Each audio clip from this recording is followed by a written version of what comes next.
Hello गते को सनाम को गे सगुन जोहार मानवा जुड़सी यूट्यूब चैनल रे आपे सनाम को सगुन अतंग दाराम तबे गते को निया को दिन रे आपे चिल का हेना पे आसो कनै आपे सनाम को मजार नपाय गे हेना पे आर इंगो मजार नपाय गे हेना तबना तबे गते को दिला तेहना वीडियो रे अबो मिटन बोयाय कमेंट का तबना उनी की थोड़ा गान रिप्लाई बन एमाया आर उनी दो इसई हड़ बखराते कमेंट कदाय अदो उनिया कमेंट होबन पढ़ाव तेया आर उनी चे कमेंट कदा ना बन ñel तेया आदो देलाबन नवा वीडियो बिना विलम्ब कते बन स्टार्ट का रगे आदो पहिल उनिया कमेंट बन पढ़ाव लेतायगे से बन ñel लेतायगे कटी मारांगे कमेंट कदा आर अडी लासे रे हो कमेंट कदा तबे देलाबन ना कमेंट बन पढ़ाव लगे तबे गते को नवा कमेंट दो नय नवा कना आपे बोकाचोदा हड़गे इसई दुकु बेनाव कना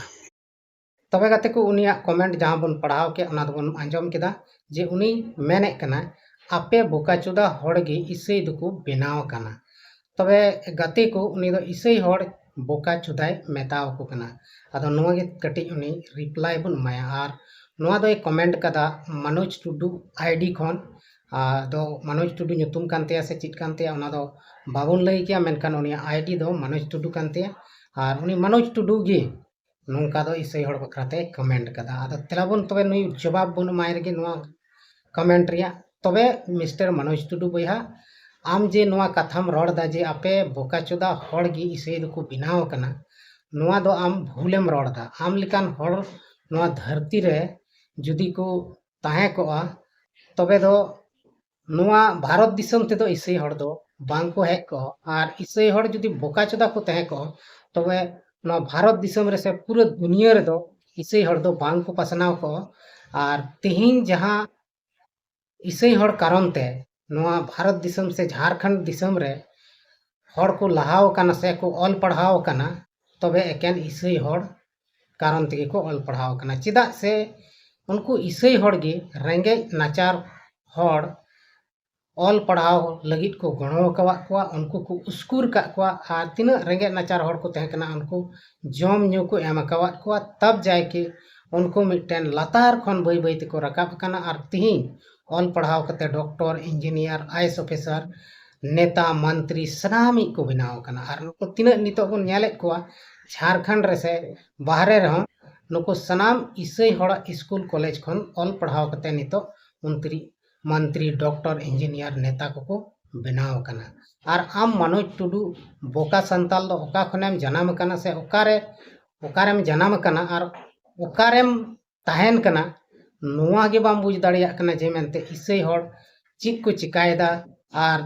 तिना बेस से तिना बड़ी को कमीदा मेनते आम इसई हड़ बोकाचोदा मेताव को कना ओना खय जस्ती बोकाचोदा दो आम गे मेनामा चिदा से आम इना बोका मेनामा जे मेनते आम निथबी बाम बुझ दाड़िया कना जे इसई हड़ चिक को चिकायदा आर आम नुकाम मेताव को कना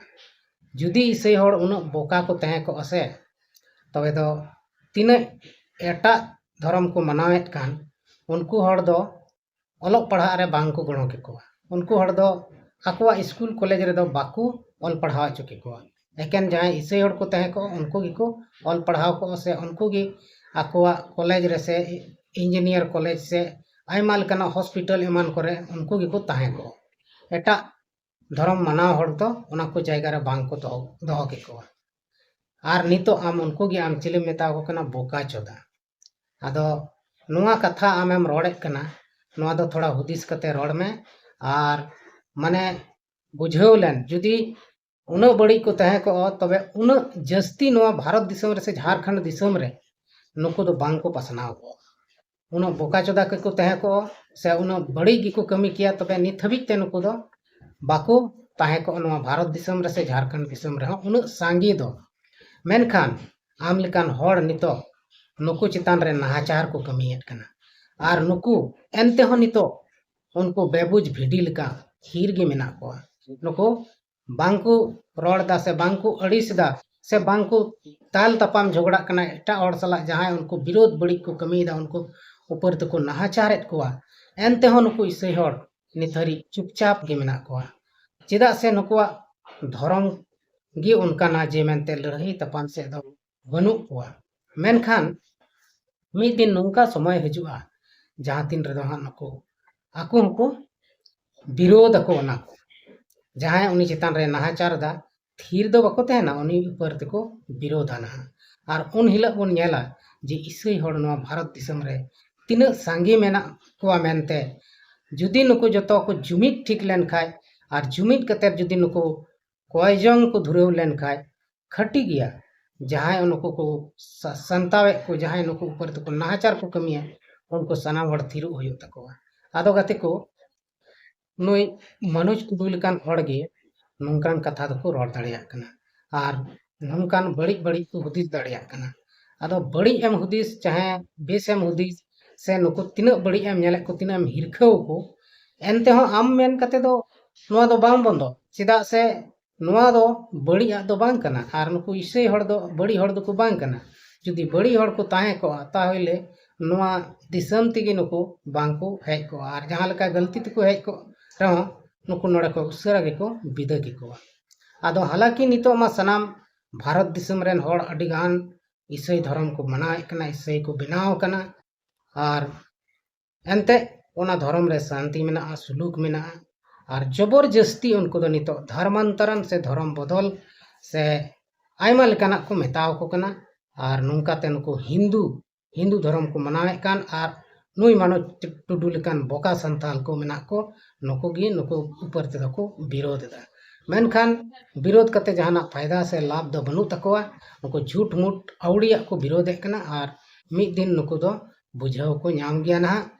ओकाटा बेस ओकाटा बढ़िया मेनते आदो नितो दो नुको आकोआ मने लेका को कमीदा आकोआ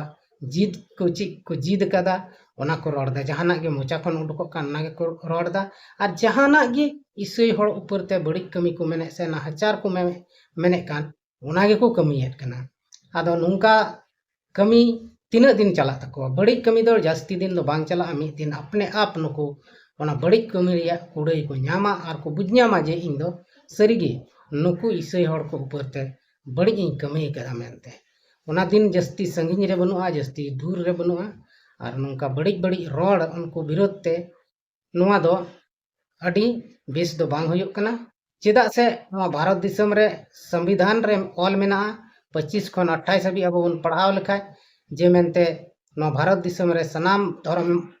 माने स्वतंत्र रूप ते मनाव दाड़िया आम जहाटा के आमा इच्छा लेकाम कुसिया कान ओना धर्म गे आम मनाव दाड़िया मेनखान नो संविधान रिया कथा नुको बजरंग दल से आरएसएस दल नुको बांग को बुझावदा नुको हिंदूवादी राष्ट्र बनाव को मेन जोंग कना मेनखान नुआ दो संभव बांग होई दाड़िया नितो पावर को नाम कदा सत्ता रे मेना कोआ नेता को ओनाते नुको हाथ रे सनाम पुलिस मेना कोआ उनको जहाना गे पुलिस को मेताव को कान ओना गे को आंजोम कना आदो गाते को तेही आबो बन बड़ाई नाम केदा जे मिटन कोड़ा हड़ ओका लेकाय कमेंट कदा उनी दो अपने आप रे अडी मारंग बिदिन हड़े लेखा कना से अडी मारंग हिंदूवादी हड़े लेखा कना नो बाबन बुझ दाड़िया कना तो उनी दो ईसाई खन दो एटा हड़ कना गया मेनखान एटा धर्म रे उनी दो धर्म बखरा ते ची हो बाय बड़ाय जुदी उनी ओना धर्म बखरा ते बड़ाय किया तबे नुको ईसाई धर्म को मनाए कान नुको हड़ दो नुंका बाय मेन के कोआ नुंका बड़ी बाय कमेंट किया एनते नो बड़ी ए कमेंट का तगे नो ते वीडियो नि रिप्लाई वीडियो बनावेत कना उनी कोड़ा गिद्रा लगी जहां दो मनोज टुडू वा आईडी ते कमेंट का और उनी ईसाई हड़ बोका चोदा मेताव को कान आदो आम मनोज टुडू आम हुसियारो में आम बुद्धि में नुको ईसाई हड़ नुको बोका चोदा आम दो नुको पीछे रे चेदा आम पड़ा कना हां नुको पीछे रे दो आम दो पड़ा जरूर बांग कान तमा आम दो आमा सुनुम रे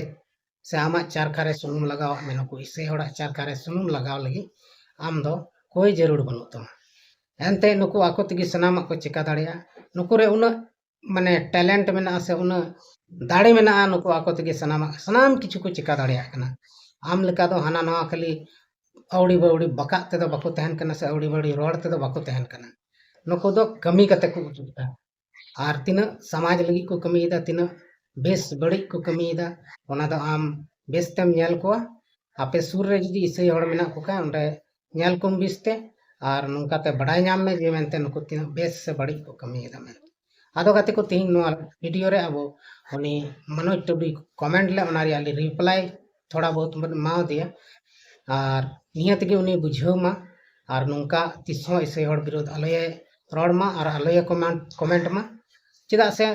बड़ी कमेंट करते दो जहान फायदा दो बनुआ आदो मा एंडेखान तेहना वीडियो रे इनका गेबोन ᱧᱟᱯᱟᱢᱚᱜ ᱠᱟᱱᱟ आरहों बन ᱧᱟᱯᱟᱢᱚᱜᱼᱟ दाराय कान वीडियो रे मा तबे सनाम को इन सेन को मुचाद जोहार।